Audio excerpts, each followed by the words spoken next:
तो नमस्कार, वंदे मातरम, जय हिंद साथियों। जैसे कि आप सबको पता है कि विधानसभा चुनाव के बाद छत्तीसगढ़ में पूर्व में रही कांग्रेस सरकार के बाद बीजेपी की नई सरकार बैठ चुकी है सत्ता पे। और पुरानी जो सरकार थी, कांग्रेस की सरकार थी, उन्होंने बहुत सारी योजनाओं का क्रियान्वयन किया था, बहुत सारी योजनाओं को लॉन्च किया था, जिनमें मुख्य रूप से बात करें नरवा गरवा घुरवाबाड़ी, इसके अलावा गौठान योजना, राजीव गांधी सम्मान निधि योजना, राजीव गांधी न्याय योजना, इसके अलावा अंग्रेजी आत्मानंद अंग्रेजी माध्यम, इसके अलावा हम बात करें तो राजीव युवा मितान क्लब, बहुत सारी। इसके अलावा बिजली बिल हाफ की जो योजना थी, पिछली जो कांग्रेस की सरकार थी ने बहुत सारी योजनाओं का क्रियान्वयन किया था। वो धरातल पर कितनी सही तरीके से सुचारू रूप से संचालित हुई है या नहीं हुई है, इसके बारे में तो कुछ नहीं कहना चाहेंगे यहाँ पे, या फिर कुछ कहा भी नहीं जा सकता। लेकिन जी नई सरकार जो बैठी है, वो बहुत सारी योजनाओं को बंद करने वाली है, इनका अंदेशा पहले से लगाया जा रहा था। और फाइनली 2 दिन पहले भी ऐसे कुछ स्टेटमेंट्स अरुण साहू जी के द्वारा और जो गृह मंत्री जी हैं विजय शर्मा के द्वारा दिया गया था, जिसमें ये कहा गया था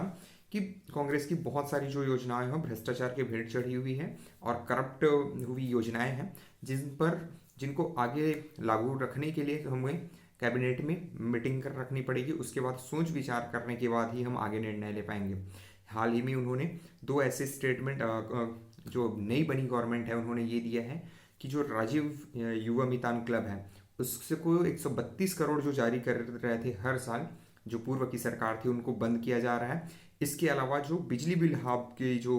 उनकी स्कीम थी, उनको भी बंद यहाँ पे किया जा रहा है। साथ ही साथ बहुत ज़्यादा चांसेस है कि बहुत सारी इनकी योजनाएं, जैसे कि गौठान योजना, हालांकि गौठान योजनाओं का इम्प्लीमेंटेशन कितनी सही तरीके से हुआ है, और बीजेपी लगातार इस पर सवाल उठाते आ रही थी जब विपक्ष में थी, तो कि गड़बड़ी का बहुत आरोप लगाया है। गोबर घोटाले का बहुत सारा इन्होंने आरोप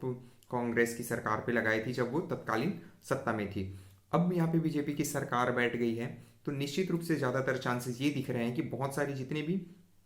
कांग्रेस की पूर्ववर्ती जो योजनाएं थी, वो जो योजनाएं भविष्य में बंद हो जाएगी। और मेन मुद्दा यहाँ पे जुड़ा हुआ है आत्मानंद अंग्रेजी माध्यम, क्योंकि आत्मानंद अंग्रेजी माध्यम को बहुत सारे जो युवा साथी है वो बंद कराने की मांग कर रहे हैं। अगर बंद नहीं कराएंगे तो फिर उनकी जो भर्ती प्रक्रिया थी, जो मेरिट बेस पे केवल अंग्रेजी माध्यम वाले विद्यार्थियों को उसमें जो तवज्जो दी जा रही थी, प्राथमिकताएं दी जा रही थी, या फिर केवल अंग्रेजी माध्यम वाले जो शिक्षकों के लिए ही उस स्कूल को खोला गया था, तो कहना अतिशयोक्ति नहीं होगी। तो इन सब को लेकर बहुत सारे युवा साथी चिढ़े हुए थे। तो बहुत अब क्या है, विभागों का बंटवारा हो चुका है, तो बहुत सारे युवा साथी लगातार अब मंत्रियों से, जो उच्च शिक्षा मंत्री हैं बृजमोहन अग्रवाल जी से मिलेंगे और इनके इस विषय को रखने की बात कह रहे हैं। और इसके भ्रष्टाचार की भेंट चढ़ चुकी थी या फिर फेल हो चुकी है, तो निश्चित रूप से उनके बदले में कुछ नई स्कीम, नई योजनाएं सरकार को लागू लागू करना चाहिए। और आत्मानंद अंग्रेजी माध्यम बंद कराने के लिए बहुत सारे युवा साथियों का मेरे को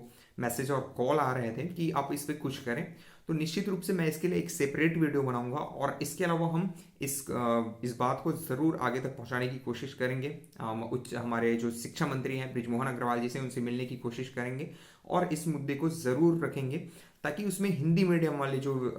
अभ्यर्थी हैं उनको भी सहभागिता मिल सके। क्योंकि हिंदी मीडियम नेशनल लेवल की जो स्कूलों हैं, केंद्रीय विद्यालय की बात करें, नवोदय विद्यालय की बात करें, तो उसमें उन लोगों को ज़रूर मौकाएं मिलती हैं। लेकिन हाल ही में जो